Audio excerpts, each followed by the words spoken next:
আসসালামু আলাইকুম রহমতুল্লাহ। বর্তমান বিশ্বের মাত্র দুটি দেশের জাতীয় পতাকা তাদের মানচিত্র রয়েছে। তার মধ্যে একটি হলো সাইপ্রাস। কিন্তু প্রশ্ন হলো, কোনো ধরনের প্রতীক ছাড়াই কেন সাইপ্রাসের পতাকায় শুধু মানচিত্র ব্যবহার করা হয়েছে? এর পিছনে কারণ কি? আসলে সাইপ্রাসের পতাকার ইতিহাস বেশ বৈচিত্র্যময় এবং এটি শান্তি ও ঐক্যের প্রতীক হিসেবে পরিচিত। আজকে জানবো সাইপ্রাসের পতাকা সেসব অজানা বিষয় সম্পর্কে।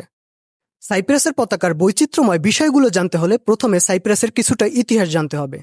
সাইপ্রাস দীর্ঘকাল বিভিন্ন সাম্রাজ্যের অধীনে ছিল, তবে আধুনিক ইতিহাসে দেশটি মূলত অটোমান সাম্রাজ্য এবং পরবর্তীতে ব্রিটিশদের শাসনের অধীনে ছিল। অটোমানরা প্রায় ৩০০ বছর দ্বীপটি শাসন করে।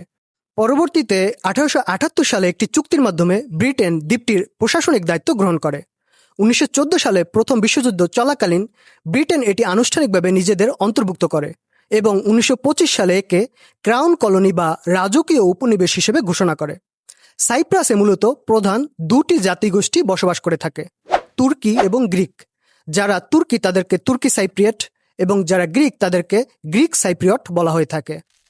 ১৯৫০-এর দশকে গ্রিক সাইপ্রিয়টরা গ্রিসের সাথে একীভূত হওয়ার জন্য আন্দোলন শুরু করে এবং ১৯৫৫ সালে ব্রিটিশ শাসনের বিরুদ্ধে গেরিলা যুদ্ধ শুরু করে। অন্যদিকে তুর্কি সাইপ্রিয়টরা গ্রিসের সাথে একীভূত হওয়ার বিরোধিতা করে এবং দ্বীপটি গ্রিস ও তুরস্কের মধ্যে ভাগ করে দেওয়ার দাবি জানায়। ১৯৫৫ সাল থেকে শুরু করে দীর্ঘ ৪ বছরের সংঘর্ষের পর ব্রিটেন, গ্রিস এবং তুরস্ক একটি সমঝোতায় পৌঁছায়। ১৯৫৯ সালে জুরিক ও লন্ডন চুক্তির মাধ্যমে স্থির হয় যে সাইপ্রাস কোনো দেশের সাথে একীভূত হবে না, বরং এটি স্বতন্ত্র স্বাধীন রাষ্ট্র হিসেবে আত্মপ্রকাশ করবে। ১৯৫৯ সালের জুরিক ও লন্ডন চুক্তির পর সাইপ্রাসের স্বাধীনতার পথ সুগম হয়। প্রণয়ন করা হয় নতুন সংবিধান এবং স্বাধীন সাইপ্রাসের জন্য প্রয়োজন দেখা দেয় একটি জাতীয় পতাকার। তাই নতুন সংবিধান অনুযায়ী সিদ্ধান্ত নেওয়া হয় যে সাইপ্রাসের জন্য একটি পতাকা প্রণয়ন করা হবে, আর সেই পতাকার নকশা হতে হবে নিরপেক্ষ। এতে গ্রিসের পতাকার নীল রং বা তুরস্কের পতাকার লাল রং ব্যবহার করা যাবে না।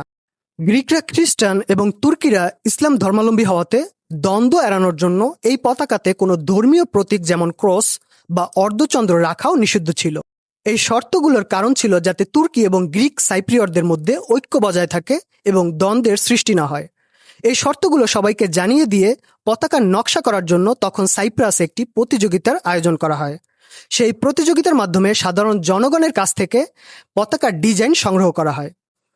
এই প্রতিযোগিতায় জয়ী হন একজন তুর্কি সাইপ্রিয়ট চিত্রশিল্পী এবং শিক্ষক ইসমেত গুনি। তার করা নকশাটি সাইপ্রাসের তৎকালীন প্রেসিডেন্ট এবং ভাইস প্রেসিডেন্ট অনুমোদন করেন। এরপরে সাইপ্রাস স্বাধীন রাষ্ট্র হিসেবে আত্মপ্রকাশ করলে ১৯৬০ সালের ১৬ আগস্ট বর্তমান পতাকাটি আনুষ্ঠানিকভাবে রাষ্ট্রীয় পতাকা হিসেবে গ্রহণ করা হয়। সাইপ্রাসের এই পতাকার নকশাটি মূলত দুই প্রধান জাতিগোষ্ঠীর রাজনৈতিক দ্বন্দ্ব এড়াতে একতার বার্তা দিতে তৈরি করা হয়েছিল। সাইপ্রাসের পতাকার মানচিত্রটি আঁকা হয়েছে তামা ও কমলা রং দিয়ে, যা দ্বীপটিতে থাকা বিপুল পরিমাণ কপার আকরিকের প্রতীক। মানচিত্রের নিচে দুটি অলিভ ব্রাঞ্চ, যা দ্বীপের দুই সম্প্রদায়ের মধ্যে শান্তির প্রতীক হিসেবে ব্যবহৃত হয়েছে, এবং পতাকার ব্যাকগ্রাউন্ড হলো সাদা, আর সাদা রং শান্তির আরেকটি প্রতীক। এই অলিভ শাখাগুলো গ্রিক সাইপ্রিয়ট ও তুর্কি সাইপ্রিয়টদের মধ্যে শান্তিকে নির্দেশ করে। তবে দ্বন্দ্ব এড়াতে সাইপ্রাস একটি নিরপেক্ষ পতাকা প্রণয়ন করলেও তুর্কি এবং গ্রিক সাইপ্রিয়টদের মধ্যে দ্বন্দ্ব এড়ানো সম্ভব হয়নি। ১৯৬০ সালে সাইপ্রাস স্বাধীন হওয়ার পর থেকেই দ্বন্দ্বের শুরু, যা ধীরে ধীরে আরও বড় আকারে রূপ নেয়। ১৯৭৪ সালে গ্রিসের সামরিক জান্তার সমর্থনে সাইপ্রাসে একটি অভ্যুত্থান হয়, যার উদ্দেশ্য ছিল দ্বীপটিকে গ্রিসের সাথে যুক্ত করা। এর প্রতিক্রিয়ায় তুর্কি সাইপ্রিয়টদের নিরাপত্তা রক্ষায় তুরস্ক উত্তর সাইপ্রাস দখল করে। সেই থেকে দেশটি দুই ভাগে বিভক্ত। দেশটির দক্ষিণ অংশ গ্রিক সাইপ্রিয়ট এবং উত্তর অংশ তুর্কি সাইপ্রিয়টদের অধীনে। দুই অংশের মাঝখানে জাতিসংঘের একটি বাফার জোন বা নিয়ন্ত্রণ রেখা রয়েছে, যাকে গ্রিন লাইন বলা হয়। আর এই গ্রিন লাইন রাজধানী নিকোসিয়াকে দুই ভাগে বিভক্ত করেছে। বর্তমানে এটি বিশ্বের একমাত্র বিভক্ত রাজধানী। দীর্ঘদিন ধরে সাইপ্রাসের দুই অংশকে একীভূত করার চেষ্টা চললেও এখনো পর্যন্ত কোনো স্থায়ী সমাধান আসেনি।